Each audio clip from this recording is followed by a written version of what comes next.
I love talking with people who are living through things actually. That's how you find out what's going on. So I thank our reporters for going out there and talking with people in California who don't live where the governor lives. Jamie McBride, LAPD detective and director of the Los Angeles Police Protective League, is here. And Lisa Smitkamp, Fresno County District Attorney, is in focus too. Welcome, both of you. And thank you for this hour of your time.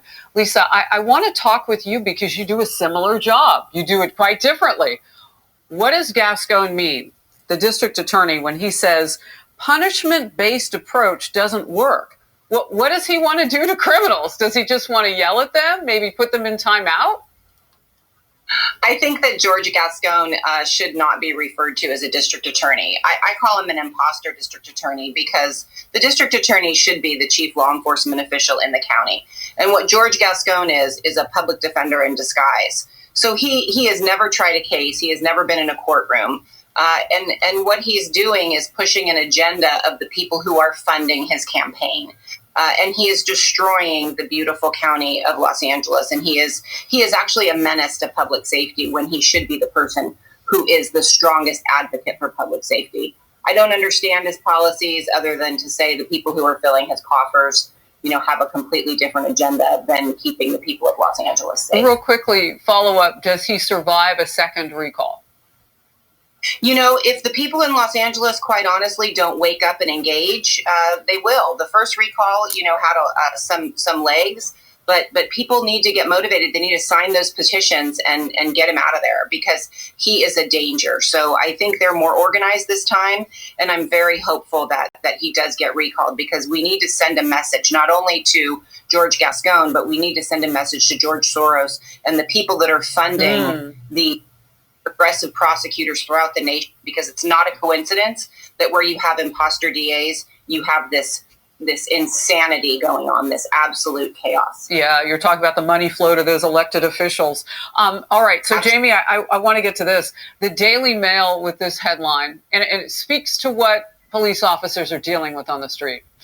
Brazen crime, open drug use, a spike in homelessness, and trashed streets is driving very tolerant San Francisco residents to say enough.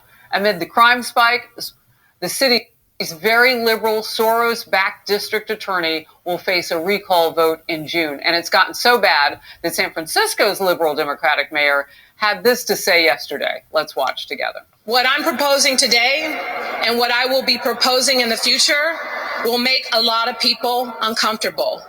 And I don't care. We are past the point where what we see is even remotely acceptable. And it comes to an end when we take the steps to be more aggressive with law enforcement, more aggressive with the changes in our policies, and less tolerant of all the bull that has destroyed our city. All right, Detective, first of all, I just want to get your response to that, and then I want to fill in the gaps of who she really is and what she really said and did. Go ahead. Well, it's amazing what a year can do, right? I mean, just a year ago, you have San Francisco and Los Angeles and Oakland in California talk about defunding the police.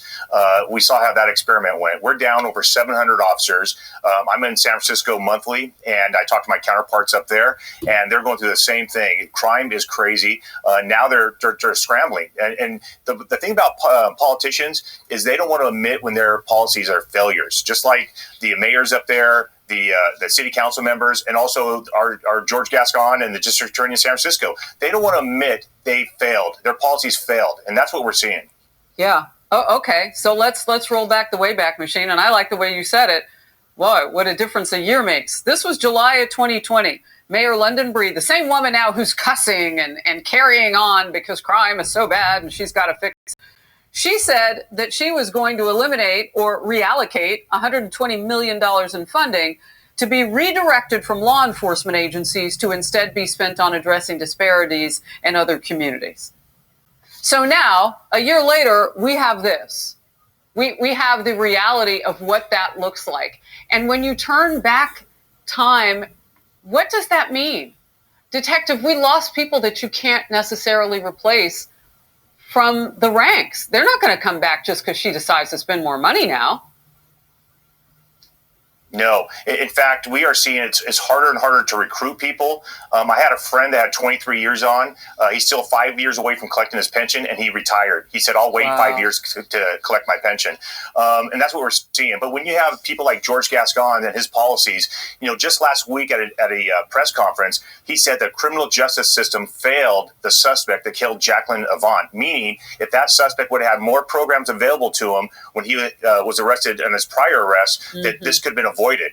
That's delusional. And there's no type of programs to change evil people like the Richard Ramirez's, the Jeffrey Dahmers. When people commit violent acts like that, they need to be incarcerated. And what we're seeing is a revolving door. It's like a merry-go-round here in Los Angeles and in San Francisco. You bring up the Avant family, that music producer and musician that was just entered into the Rock and Roll Hall of Fame. His 81-year-old wife is the one you're talking about. That was such a brazen crime. And I ask you as a district attorney, Lisa, what does that say about our legal system that we let people in and out of it so easily? And that case we're all watching because everybody's caught on camera. It's not like you don't know who did what. Quite honestly, Harris, sadly for that family and that beautiful lady, these are sadly the cases that end up making a difference, because when it happens to the average citizen, people don't hear about it. These types of crimes are happening all over the place in these progressive districts and counties where this is happening. And quite honestly, Gavin Newsom, Jerry Brown, our previous governor, and people like Chess and George Gascon, they've created this culture. They're letting prisoners out, very dangerous prisoners, after they pass Prop 57 here. And we have elder parole and youthful offender parole that Gavin Newsom takes advantage of over and over and over. So when you continue to release dangerous prisoners, you close prisons when your crime is out of control. And you also have an attorney general in Rob Bonta who vows that his number one priority is prosecuting cops and not being the chief law enforcement official of the state of California. You create a culture where there is no accountability and no responsibility, and the criminals are running the state.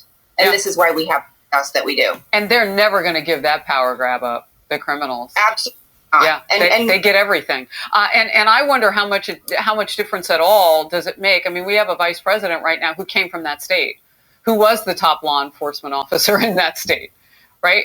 And the White House seems to be tone deaf on this issue. And just a quick thought on that, and then I'll let you both go.